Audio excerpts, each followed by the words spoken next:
कि मोदी जी की अंदर मैंने दो खूबी देखी जी अमित शाह जी मेरे घर होके गए, मैंने भी उनको यही चीज़ें बताई जी अब मैंने उनसे मोदी जी से ये कहा कि मैंने सारी कंट्री के प्राइम मिनिस्टर देखे बिल्कुल जब से इंडिया आज़ाद हुआ है 47 से लेके आज तक जी मेरे ख्याल जितनी फॉलोइंग मोदी जी की है वो किसी प्राइम मिनिस्टर की नहीं रही है। बिल्कुल पंडित जवाहरलाल नेहरू रहा है, इंदिरा गांधी जी रहे हैं, शास्त्री जी रहे हैं, जी कितने प्राइम मिनिस्टर हमारे बने हैं कंट्री। बिल्कुल सर। मगर जब मैं कनाडा जाता हूँ, ऑस्ट्रेलिया जाता हूँ, कहीं भी जाता हूँ, इंग्लैंड में जाता हूँ, मोदी जी के बारे में है। नमस्कार, सत श्री अकाल, आदाब, हेलो, सभी को स्वागत है आपका मेरी इस वीडियो में। सबसे पहले तो मेरा सौभाग्य है कि जिन शख्सियत के साथ मैं आज बैठा हूँ, मतलब हमारे लिए तो एक ड्रीम कम ट्रू है, हमारी टीम के लिए, मेरे लिए, कि सर ने हमें अपना बहुत कीमती समय दिया है। तो सर सबसे पहले तो स्वागत है सर, आपका बहुत बहुत शुक्रिया sir. Thank you very much, बहुत बहुत शुक्रिया। सर आपका बिजी इतना शेड्यूल होता है, तो सर ने हमारे लिए कुछ समय निकाला, हमारी ऑडियंस के लिए समय निकाला। तो सर आज कुछ सवालात हैं जो ऑडियंस के सवालात हैं, जो मैं एक जरिया बन के आपसे कुछ सवालात पूछूंगा ऑडियंस का।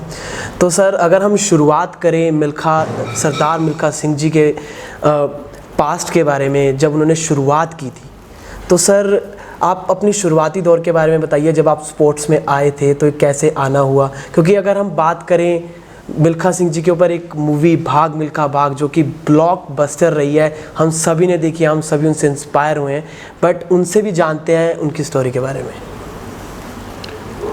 भाई सब सुनने वालों को मिल्खा सिंह का नमस्कार और बहुत बहुत प्यार। जहाँ तक आपने मूवी का सवाल किया है, इसमें कोई शक नहीं, जो भाग मिल्खा भाग मूवी बनी है जी, उसको देखने के बाद लोगों के मेरे पास करीबन कोई 200 लेटर रोज़ के आते हैं जी सर। और वो मेरा मैनेजर पढ़ता है सारे लेटर। मैंने अपने मैनेजर से कह रखा है कि अब हर फंक्शन पे जाना मिल्खा सिंह का नामुमकिन बात है जी। उसकी वजह ये है, एक तो मिल्खा सिंह की एज है, मैं 92 में जा रहा हूँ, और दूसरा बैक एक रहती है और कुछ नज़र भी कमज़ोर है। तो इसलिए मैंने अपने मैनेजर से कह रखा है कि जो 200 लेटर रोज़ के जो आते हैं उसमें से आपने 3 या 4 फंक्शन एक्सेप्ट करने हैं जी, जहाँ पे मुझे ज़्यादा ना ट्रैवल करना पड़े, जी क्योंकि एक तो मेरी बैक एक रहती है, एक मेरी नज़र कमज़ोर है, जी, नज़र भी नहीं आता मुझे ज़्यादा। तो वो फंक्शन ऐसे होने चाहिए जहाँ पे नौजवान बच्चे हों, और हो सकता है कि मिल्खा सिंह को देख के किसी बच्चे को चिंगारी लग जाए और वो आगे बढ़ के देश का नाम ऊंचा कर जाए, तो मेरी ख्वाहिश जो है वो पूरी हो जाती है। बिल्कुल सर। तो मुझे खुशी है इस बात की कि आप आए हैं। यूट्यूब जो है, जी मैं थोड़ा सा प्रेस वालों से नाराज़ भी रहता हूँ, जी जी, टीवी वालों से नाराज़ भी रहता हूँ।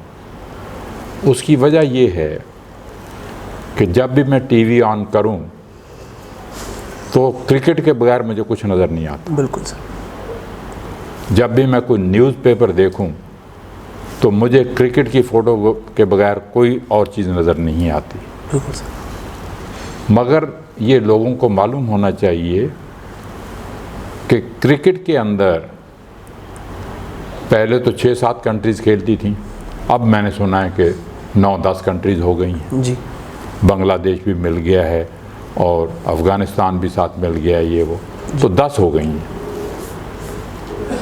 तो जो बच्चा देखता है, देखो प्रेस को क्यों मैं नाराज़ रहता हूँ प्रेस वालों से, वो आपको बताना चाहता हूँ जी, कि जो बच्चा देखता है कि वो क्रिकेट आ रही है टीवी पे, क्रिकेट की फ़ोटोग्राफ्स पेपरों के अंदर आ रही हैं, तो बच्चे उसी तरफ जाएंगे।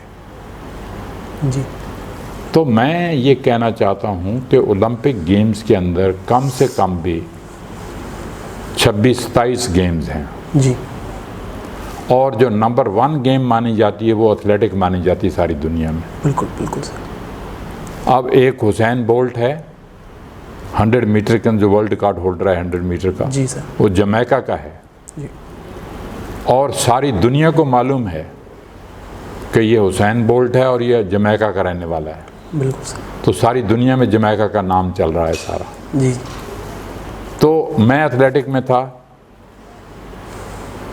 मैंने 80 इंटरनेशनल रेसेस दौड़ी सारी दुनिया में।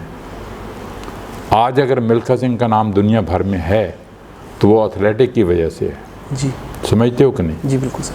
तो मैं ये कहना चाहता हूँ कि एथलेटिक के अंदर जब से हमारी कंट्री आज़ाद हुई है 1947 से लेके आज तक, हम 5-6 आदमी जो हैं वो फाइनल में पहुँचे हैं, बिल्कुल। मगर मेडल नहीं ले पाए।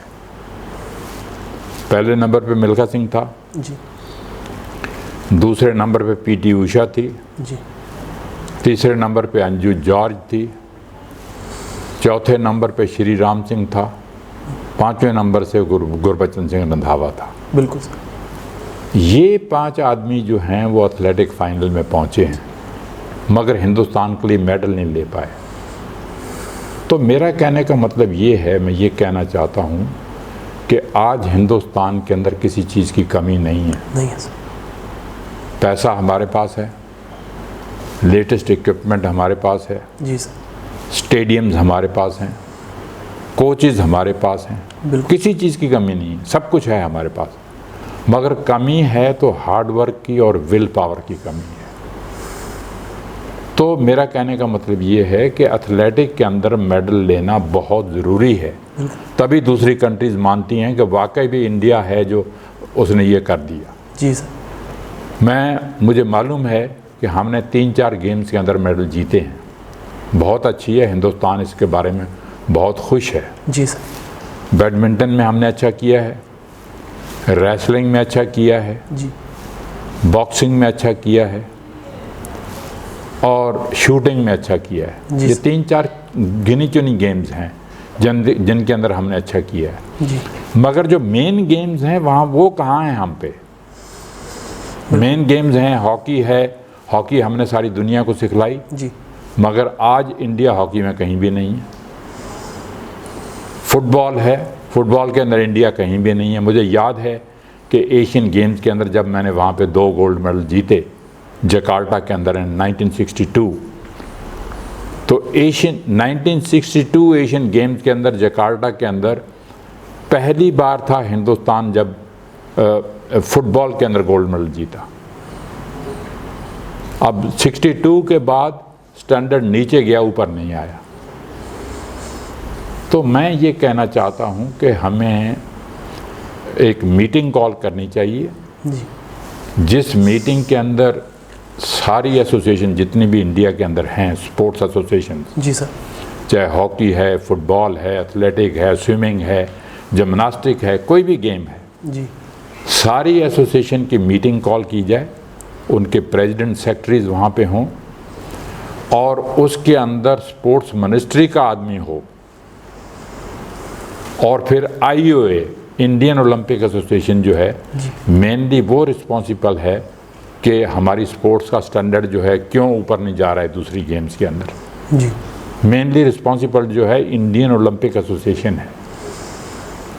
तो ये मीटिंग कॉल की जाए और वहाँ पे मीटिंग के अंदर उन लोगों से पूछा जाए कि जो जितनी भी एसोसिएशन के प्रेसिडेंट सेक्रेटरीज हैं कि आपका 4 साल का, आने वाले 4 साल का या 8 साल का क्या प्रोग्राम है, आप क्या करना चाहते हैं, किस तरह से स्टैंडर्ड इम्प्रूव करना चाहते हैं।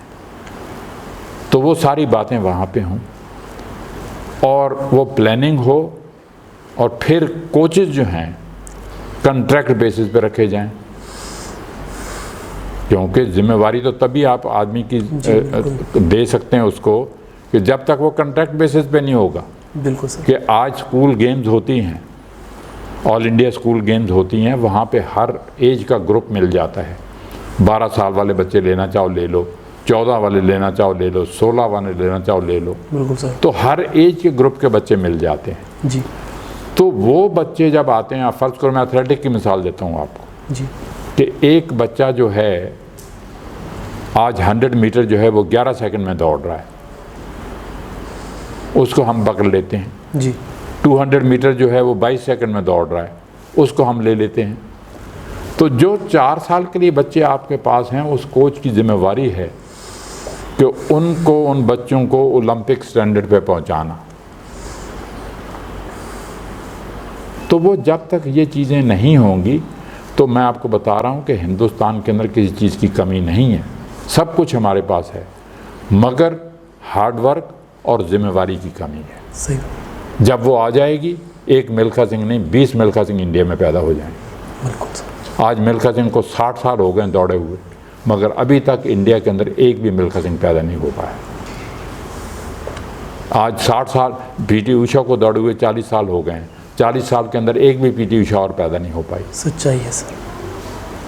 तो मेरा कहने का मतलब ये है कि अगर हमने स्पोर्ट्स में आगे बढ़ना है तो इन चीज़ों के बगैर हम कभी आगे नहीं बढ़ सकते। सच्चाई है सर। और पूछिए क्या क्वेश्चन आपने पूछा। तो सर एक अगर हम मूवी की बात करें तो सर एक बात है कि कहते हैं कि मूवी के लिए जब बात शुरू हुई थी तो आपने जो एक कहते हैं चार्ज 1 रुपया चार्ज किया था सर, ये मार्केट मतलब अगर हम बाहर सोशल मीडिया पे कहीं पढ़ते हैं तो ये न्यूज़। बिल्कुल आपका ये क्वेश्चन बिल्कुल ठीक है जी, कि जहाँ पे बैठे हैं आप, इसी तरह से बॉम्बे से 4 डायरेक्टर जो मूवी बनाने वाले हैं जी, वो मेरे घर पे आए। जी, घर पे आए तो उन्होंने कहा जी हमें आपकी स्टोरी चाहिए।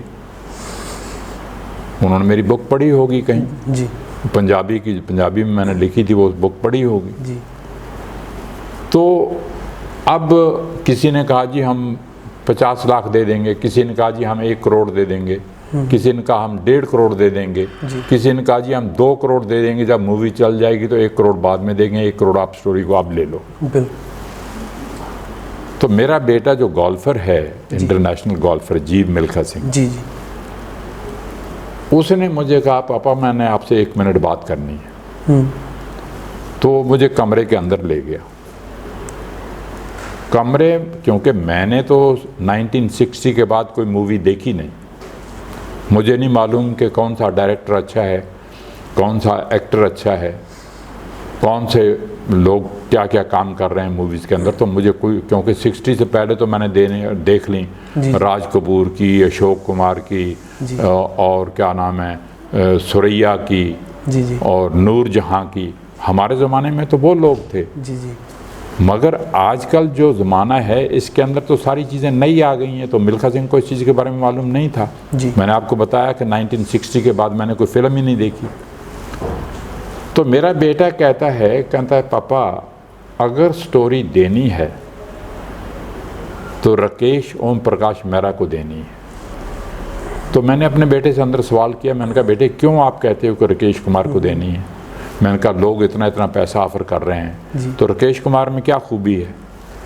तो वो मुझे कहता है पापा जब वो टूर पे होता है, जब खेलता है सारी वर्ल्ड में, चाहे अमेरिका में है, ऑस्ट्रेलिया में है, कनाडा में है, कहीं भी है, वो रोज़ शाम को गोल्फ खेलने के बाद एक मूवी, इंडियन मूवी देखता है। अच्छा। तो उसने कहीं रंग दे बसंती देखी होगी। तो वो रंग दे बसंती देखने के बाद उसने मुझे जो अंदर कहा कि पापा इसने बहुत अच्छी फिल्म बनाई है, अगर स्टोरी देनी है इसको देनी है, और देनी भी हमने 1 रुपए में। और मैं हैरान रह गया ये बात सुन के। मैंने कहा कि दुनिया तो पैसे के पीछे है, अगर 2 करोड़ रुपया वो दे रहे हैं तो ये कहता है कि हमने 1 रुपए में स्टोरी देनी है। तो ये एक बहुत बड़ी बात थी, और मुझे इस बात की खुशी है कि वो मेरे बेटे का जो फैसला था वो सही फैसला था, और हमने जो स्टोरी दी वो ओम प्रकाश मेहरा को दी, और उसने जो फिल्म बनाई बहुत कमाल की फिल्म बनाई। बिल्कुल, बिल्कुल। जो लोगों के दिलों में गई है। जितने भी इंडियंस हमारे बाहर रहते हैं, जहाँ मैं जाऊँ, कनाडा जाऊँ, ऑस्ट्रेलिया जाऊँ, इंग्लैंड जाऊँ, लोग कहते हैं जी कि कमाल की मूवी बनी, हमने ऐसी मूवी देखी नहीं स्पोर्ट्स के अंदर। बिल्कुल। तो मुझे इस बात की खुशी है, और स्पेशली मैं बधाई देना चाहता हूँ कि फरहान अख्तर ने बहुत अच्छा काम किया, जो ditto copy of Milkha Singh बन के दिखाया, और ओम प्रकाश मेहरा ने जो डायरेक्ट किया फिल्म को, बहुत कमाल की। प्रसून जोशी को बधाई देना चाहता हूँ जिसने डायलॉग्स लिखे और गाने लिखे, कमाल कर दिया उन लोगों। बहुत बेहतरीन मूवी सर अगर उस मूवी की बात करें तो यूथ को, हमारे इंडियन यूथ को उसने इतना मोटिवेट किया है कि बहुत, अगर गानों की भी बात करें सर, बहुत बेहतरीन गाने हैं, बहुत मोटिवेशन गाने हैं सर। बिल्कुल ठीक है आपकी बात। तो सर अगर हम आपकी बात करें, जब सर आप स्पोर्ट्स में आए थे, तो सर खुराक, एक हम डाइट की बात करें, डाइट बहुत महत्वपूर्ण चीज़ है, बहुत इंपॉर्टेंट चीज़ है इंसान के शरीर के लिए, और एक एथलीट के लिए तो बहुत ही ज़रूरी चीज़ है सर। तो सर क्या आप हमारे को कुछ ऐसा हमारी ऑडियंस को बता सकते हैं, क्योंकि जो आज के नया यूथ है सर, जो अगर कंपटीशन में भी हैं, जो compete भी कर रहे हैं, जो एथलेटिक्स खेल भी रहे हैं, बट उनकी जो डाइट है सर वो मेज़र की जाती है, बट उस टाइम की डाइट्स में और आज की डाइट में कुछ फ़र्क? बच्चे देखो, बात ये है कि मैं समझता हूँ कि hard work and will power पहले है, बिल्कुल। डाइट वगैरह जो बाद में आती है। मैं भी दौड़ता था जी और मैं आर्मी की जो रोटी जो मुझे मिलती थी, जी रोटी दाल सब्जी, जी जी वही मैं खाता था। बिल्कुल। हमारे ज़माने में तो हम अफोर्ड भी नहीं कर सकते थे कि हम फ्रूट के पास जाएं, फ्रूट खाएं या फ्रूट जूस पिएं। जी जी उस टाइम अफोर्ड नहीं कर सकते थे। मगर मैं आर्मी की आज जो क्रेडिट जाता है वो सारा आर्मी को जाता है, क्योंकि मिल्खा सिंह अगर बना है आज दुनिया में, मिल्खा सिंह का नाम है, जी। तो उसका क्रेडिट मैं आर्मी को देता हूँ। जी उसकी वजह से सारा जो है आज मिल्खा सिंह बना है। तो वहाँ पे डिसिप्लिन होता है, वहाँ पे जो एक बार आपको काम दे दिया उसको करना ही करना है, आपने पूरा करना है। जी तो वो जो थी सारी चीज़ मुझे ऊपर उठा गई। जो आपने डाइट के बारे में पूछा है, ये सारा ठीक है, जो लोग मेहनत करते हैं उनको डाइट की ज़रूरत होती है। जी जूस खाएं, जूस पिएं, जी फ्रूट खाएं, जी और बाकी जो है आम साधारण रोटी है वो खाएं, दैट्स ऑल। बिल्कुल। आजकल आप कहते हैं जी वो टैबलेट निकल आई है, वो विटामिन निकल आए हैं, ये खाओ वो खाओ, मैं इन चीज़ों में बिलीव नहीं करता।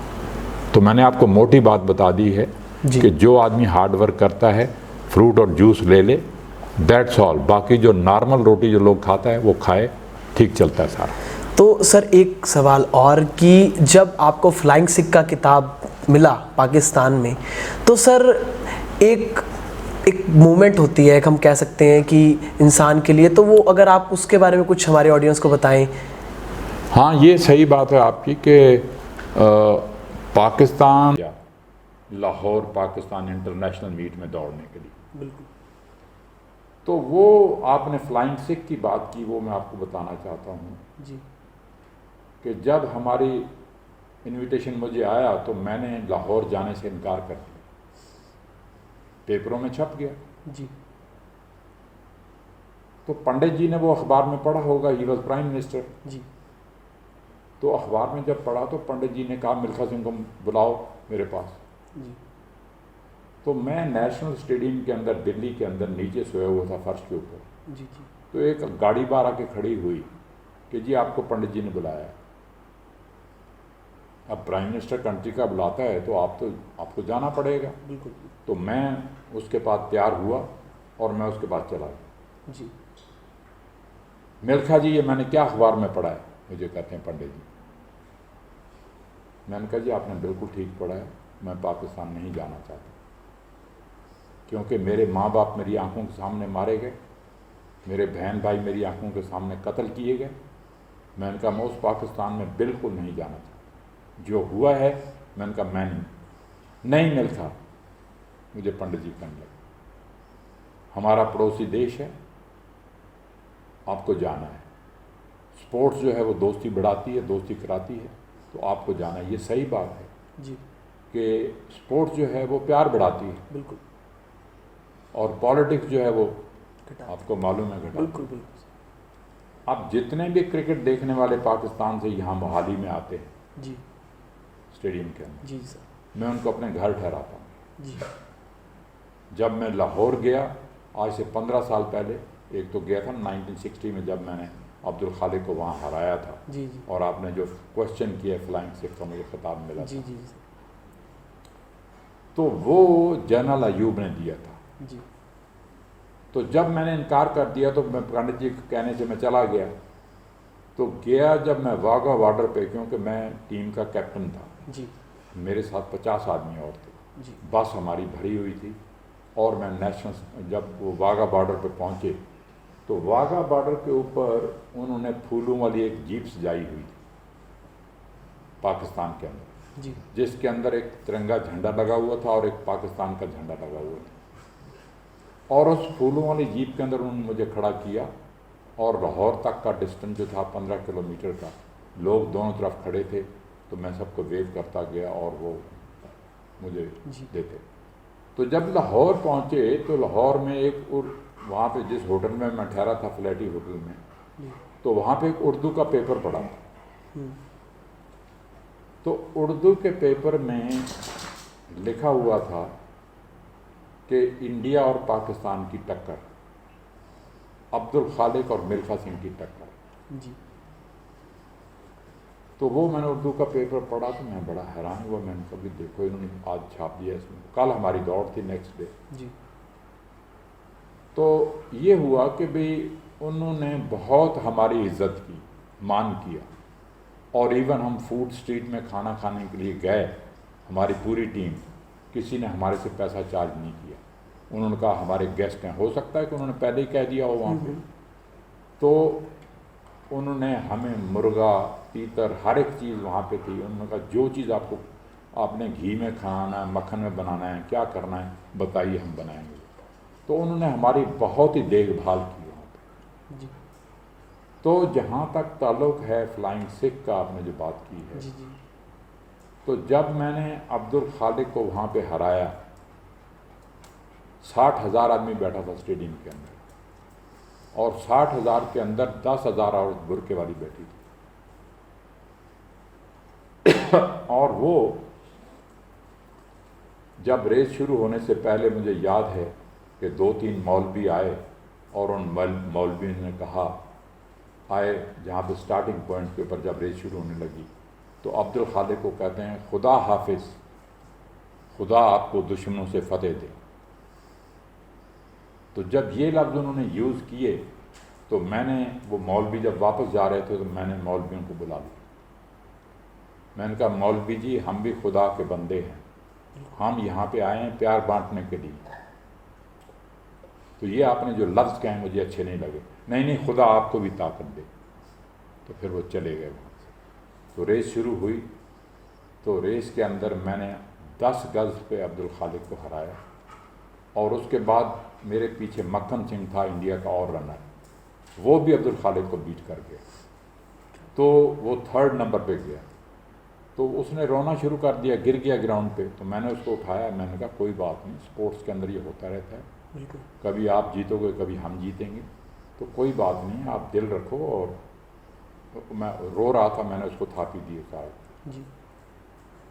तो फिर जब जनरल अयूब, मुझे उन्होंने कहा कि भी एक जिस आदमी ने अब्दुल खालिक को हराया है वो स्टेडियम का एक चक्कर लगा। तो वो जब मैं चक्कर लगा रहा था पूरे स्टेडियम का, तो वो जहाँ जहाँ मैं जाता जा रहा था ऐसे ऐसे कर रहा था। तो वो लोग, आपके अखबार वालों ने लिखा है, पेपर वालों ने लिखा है कि जहाँ पे 10,000 औरत बुरके वाली बैठी थी, उन्होंने बुरका उठा के देखा कि ये सिंह है जिसने हमारे अब्दुल खालिक को हराया। तो फिर जब जनरल अयूब विक्ट्री स्टैंड पे गार्लैंड करने के लिए आए, गोल्ड मेडल डालने के लिए आए, तो उन्होंने मुझे कहा कि मिल्खा जी, आप पाकिस्तान में आज आके दौड़े नहीं हो, आज पाकिस्तान में उड़े हो, तो पाकिस्तान आपको फ्लाइंग सिख का खिताब देता है। तो आज अगर दुनिया में मिल्खा सिंह का नाम मशहूर है फ्लाइंग सिख से, तो इसका क्रेडिट मैं पाकिस्तान को देता हूँ, इसका क्रेडिट मैं जनरल अयूब को देता हूँ। और मैं ये कहना चाहता हूँ कि जो पंडित जी ने बात कही थी बिल्कुल ठीक है, जो स्पोर्ट्स जो है वो प्यार बढ़ाती है। बिल्कुल सर, बिल्कुल। आज क्या हो रहा है, आज ये जो बातें हो रही हैं, मैं 92 एज के अंदर ये देख रहा हूँ सर। बिल्कुल सर, गलत बात है। जैसे पहले स्पोर्ट्स में होता था वो होने दो। क्रिकेट की टीम उनकी आती थी, हॉकी की टीम उनकी आती थी, एथलेटिक की टीम उनकी आती थी, हम वहाँ जाते थे, वो यहाँ आते थे। यहाँ क्रिकेट देखने के लोग आते हैं, मेरे घर रहते हैं, मैं लाहौर गया, मैं उनके घर में जाके ठहरा, तो कितनी खुशी होती है लोगों को आपस में मिल के। बिल्कुल, सेम बोली है, सेम हमारे सारी चीज़ हमारी है। बिल्कुल सर। सारी जो हमारी जो चीज़ें हैं वो उनसे मिलती जुलती हैं। तो मेरा कहने का मतलब ये है कि ये चीज़ें छोड़ के हमें प्यार बढ़ाना चाहिए, आपस में मिलजुल के रहना चाहिए। इवन मैं मोदी जी के बारे में कहना चाहता हूँ। जी कि मोदी जी की अंदर मैंने दो खूबीज देखी। जी अमित शाह जी मेरे घर होके गए, मैंने भी उनको यही चीज़ें बताई। जी अब मैंने उनसे मोदी जी से ये कहा कि मैंने सारी कंट्री के प्राइम मिनिस्टर देखे बिल्कुल जब से इंडिया आज़ाद हुआ है 47 से लेके आज तक। जी मेरे ख्याल जितनी फॉलोइंग मोदी जी की है वो किसी प्राइम मिनिस्टर की नहीं रही है। बिल्कुल पंडित जवाहरलाल नेहरू रहा है, इंदिरा गांधी जी रहे हैं, शास्त्री जी रहे हैं, जी कितने प्राइम मिनिस्टर हमारे बने हैं कंट्री। बिल्कुल सर। मगर जब मैं कनाडा जाता हूँ, ऑस्ट्रेलिया जाता हूँ, कहीं भी जाता हूँ, इंग्लैंड में जाता हूँ, मोदी जी के बारे में है लोग बड़ी ऊंची बात करते हैं। जी उसकी वजह क्या है? जो मैंने दो चीज़ें नोट की हैं मोदी जी के अंदर, वो मैं आपको बताना चाहता हूँ। जी जी जरूर।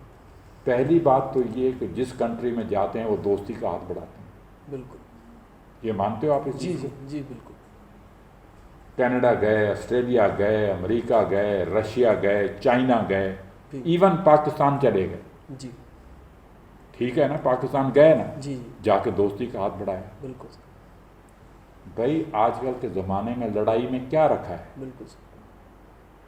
अगर आप चाइना पंगा लेगा, पाकिस्तान हमारे से पंगा लेगा, हम उठेंगे बम फेंक देंगे, वो उठेंगे बम फेंक देंगे, दोनों कंट्रीज बर्बाद होंगी। जी ये बहुत बंदूक और तोपों वाली लड़ाई तो नहीं है नहीं आजकल। रही सर। आजकल तो आइटम बम्बों की लड़ाई है। जी तो इसलिए मोदी जी की मुझे ये बात बहुत अच्छी लगी है कि हर कंट्री से वो दोस्ती रखना चाहते हैं। तो बड़ी अच्छी बात है। और ये कल जो डिसीजन इन्होंने किया है अच्छा है। जी क्या है, कश्मीर हमारा था और हमारा रहेगा। बिल्कुल बिल्कुल। 370 आर्टिकल जो धारा है क्या है? अरे कश्मीरियों को ये सोचना चाहिए कि ये हटेगी तो हमारी तरक्की होगी, कश्मीर के अंदर तरक्की होगी, डेफिनेटली तरक्की होगी। जी यहाँ से लोग जाएंगे, वहाँ से लोग आएंगे, सारी चीज़ होगी, बिजनेस वहाँ पे होगा, क्या क्या चीज़ें वहाँ पे नई खुल जाएंगी। सही बात। तो मैं समझता हूँ ये पॉलिटिक्स जो है इनको वो प्ले नहीं करना चाहिए। इवन पॉलिटिशियन जो हैं उनको भी इस तरफ ध्यान देना चाहिए कि नहीं, हम तो चाहते हैं कि हमारा कश्मीर आगे बढ़े, उसको पीछे नहीं जाना चाहिए। बिल्कुल सर। टूरिस्ट जाना चाहता है वहाँ पे, विजिट करना चाहता है, सही। कितना पैसा बनेगा उन लोगों का, बिल्कुल लोग जाएंगे, इंडस्ट्री खोलेंगे वहाँ पे, बिल्कुल सर। तो क्या क्या चीज़ें होंगी कश्मीर के अंदर। जी तो मैं समझता हूँ कि ये जो पॉलिटिशियन हैं उनको इस चीज़ को नहीं उठाना चाहिए और ये चीज़ नहीं होनी चाहिए। जी सर, एक आखिरी सवाल तो नहीं मैं कह सकता।